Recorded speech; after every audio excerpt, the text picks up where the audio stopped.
He lives in the night and strikes from the darkness, but I swear he's actually got a heart of gold. We're exploring the ultimate vigilante today on Comicology.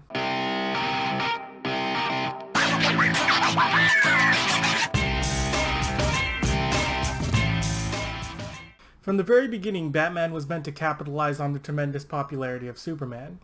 He was envisioned to be the exact opposite of Superman while also representing all of Superman's greatest themes. He's a hero, but instead of living in the day, he fights crime at night. Instead of amazing people with his feats, he generates fear with gadgetry and his relevant skills. The concept is simple. Superman was the first superhero and everybody seemingly loved him, so Batman would be a superhero who would capitalize on all the tropes made popular by Superman. He would wear a costume similar to Superman, except the difference for being he would be solely on the pulp age vigilante side of things. It's true. Batman is definitely an amalgamation of all the dark, gritty vigilantes who came before him. He takes Doc Savage's technology and his gadgets, the dark alter ego of the Shadow, the swashbuckling nature of Zorro. He even has the tremendous detective skills of, like, Sherlock Holmes. You take that and you mix it all together, you got Batman. And you know what? It was a big hit. People loved it. And Batman captured lightning in a bottle just like Superman did. But how did this character come to be? Well, like most good origins, the Batman's is deceptively simple. Batman was born as Bruce Wayne. His parents were wealthy industrialists and owners of Wayne Enterprises. One day, while walking home from a movie, the family is besieged by a mugger who shoots them both with intent to rob them. Young Bruce is incredibly traumatized by the loss of his parents and vows to spend his life warring on all criminals. He trains from a young age to master his mind and his body, and when he becomes an adult, he inherits his parents' fortune, making him very wealthy. However, his crusade is missing a certain element. That's when a bat suddenly flies into his study as if an omen. Realizing that criminals are superstitious and cowardly, he decides to fashion a costume, like a bat, to scare them and give himself the edge. Thus, Batman is born. Okay, so I know it's a little bit silly, but essentially that's how it happened. In fact, there are many who believe, because of the nature of Batman's origin and the traumatic events of his past, that Bruce Wayne is not actually a mentally healthy person. Some believe that the Batman's alter ego is a personification of some sort of mental illness. I personally think it's awesome. I should be so lucky to have such privilege as to make crime fighting my full-time job, but alas, not all of us are so lucky. However, Batman is portrayed as a tragic character, if not only for the death of his parents, but for the life that he did not choose, that was in fact chosen for him. It is true that Batman lost his parents that night, but it is also very much true that he gained his life's purpose. That without that tragedy of loss, Bruce Wayne would have never become the legend he was meant to be. It wasn't until Bruce felt that pain that he decided to focus his life in a single direction, making a vow to destroy crime. Many would say that that death of the Waynes was Bruce's inescapable destiny, much like Superman and the destruction of Krypton. Of course, as a youth, Bruce suffered. He wandered aimlessly and alone, suffering from great depression and an inability to form relationships out of fear that anybody who gets close to will eventually die. It wasn't until Bruce reached college that he took charge of his own life. It was here that he was given the tools and opportunity to master his mind and body, and with no social obligations to get in the way, he was able to reach a high degree of competency in many subjects, including athletics and sciences. This is also where he discovered that he had the love of theater. Of course, this rigid training wouldn't last forever because Bruce would eventually find himself a love interest. A fellow student and theater partner, Julie Madison. For the first time in a long time, Bruce found someone he could connect with emotionally, and they both quickly became smitten with each other. Time passed, and eventually they graduated together. At this point in Bruce's life, his plan is to use his skills to work with the Gotham police force, but Julie dreamed of a career on Broadway. They would eventually have to separate, but longed for each other and showed great sorrow at having to do so. This is an important moment in Batman's life because this is one of the few moments where he has actually felt the pain of uncertainty. Bruce has always known, ever since he was a child, exactly what he wanted to do with his life, and so he never considered anything else. All of this changes when the idea of love gets introduced into his life. He finally gets the affection that he has unknowingly longed for almost his entire life, and as a result, he discovers doubt and the possibility of a different life away from the idea of Batman. This is an important part of the hero's journey, and one that all, at least great heroes, must endure. Bruce entertains the notion of living a steady life with Julie, but decides to take the logical step and at least try to fight crime before making his commitment. Julie is of course against Bruce putting himself in any sort of danger, but in many ways Bruce doesn't have a choice. As stated before, this is what he was born to do. This is his destiny. While in a disguise as an old man, he commissions two of the greatest costume designers in the industry to meet him in the middle of the night, to forge a bat suit for him, and pays them handsomely to keep quiet about it. So now Bruce has everything he needs to be the Batman. He heads out into the night and spots a thief who would make a great first target. He leaps onto the thief, who is appropriately shocked to be attacked by a man dressed as a giant bat. The thief turns out to be more clever than he looks, and he tricks Batman and gets away. Down, but not out, Batman follows his trail to a local glass factory, which the thief is using as a hideout. The thief ambushes Batman, catching him in a net, but Batman makes his escape and tricks the thief, causing him to lose his focus and allowing Batman to make the arrest. He delivers a powerful punch, knocking out the thief for good. For those who don't know, actual fun fact, this criminal is named Slugsy Kyle, who is famous for being the first criminal that Batman ever captured. As detailed in Detective Comics number 265, this is the first one.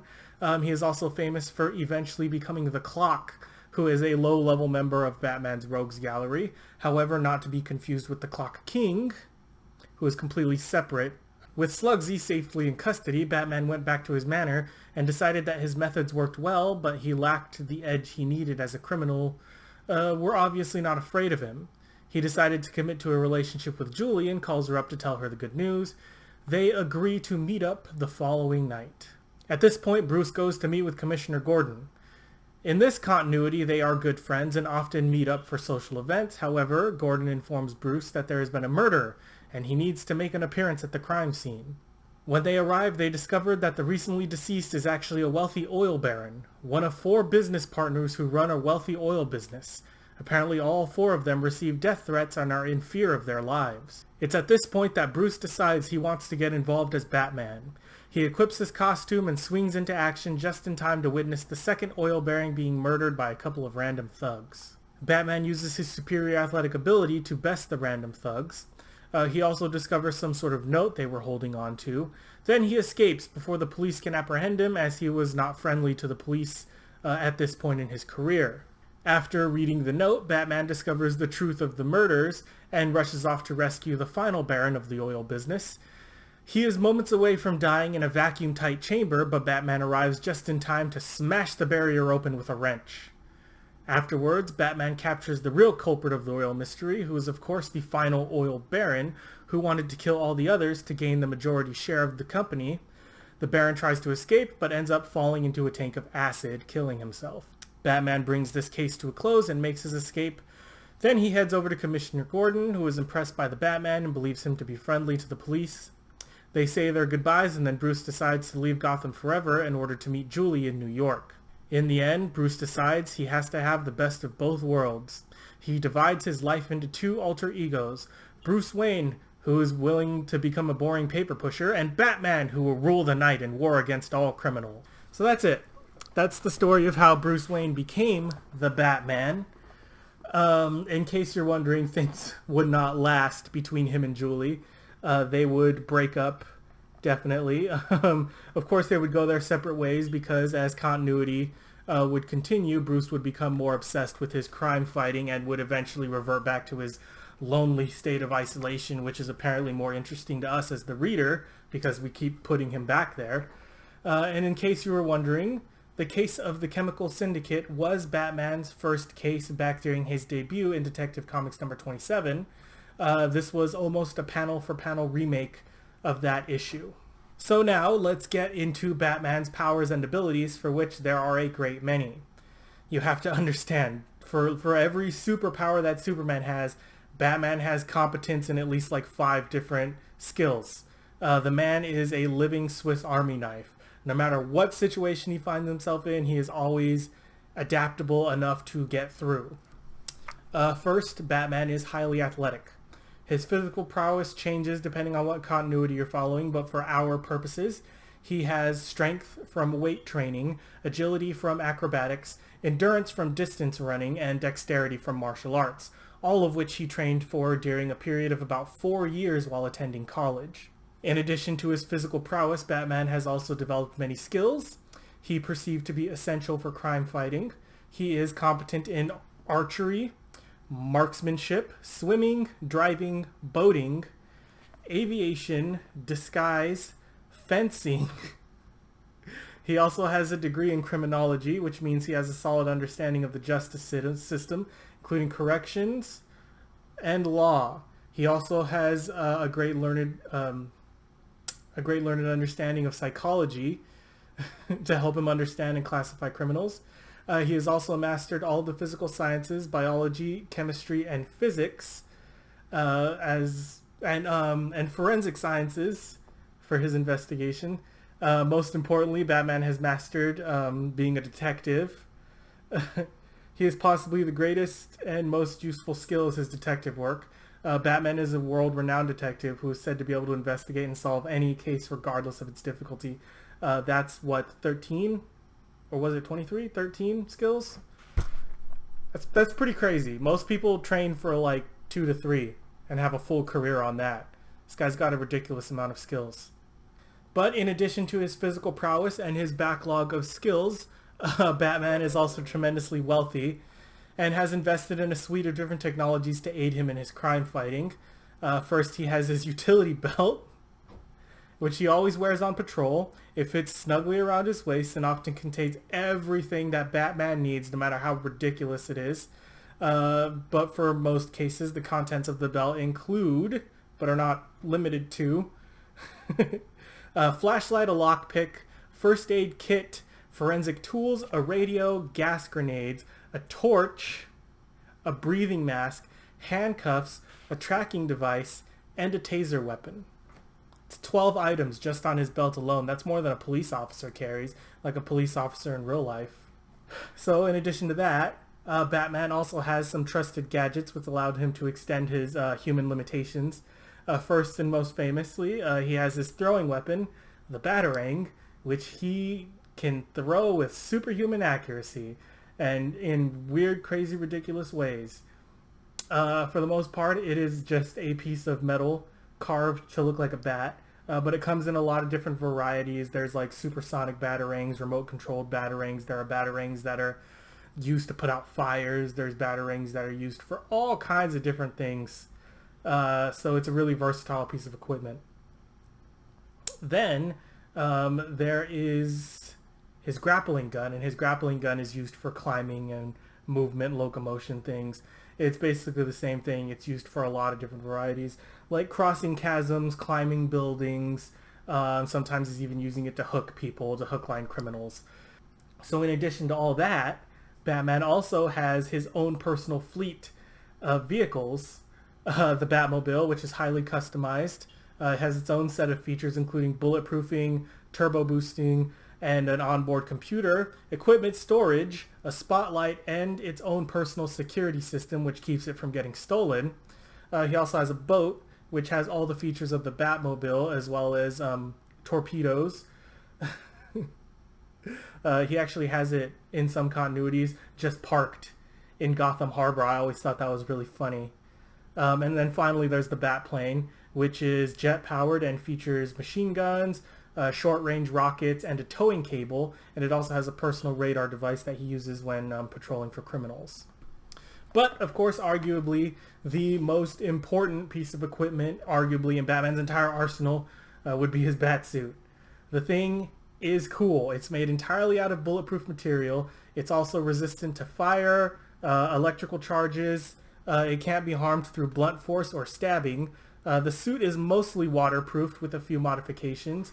It can be used for swimming as long as Batman has his rebreather equipped.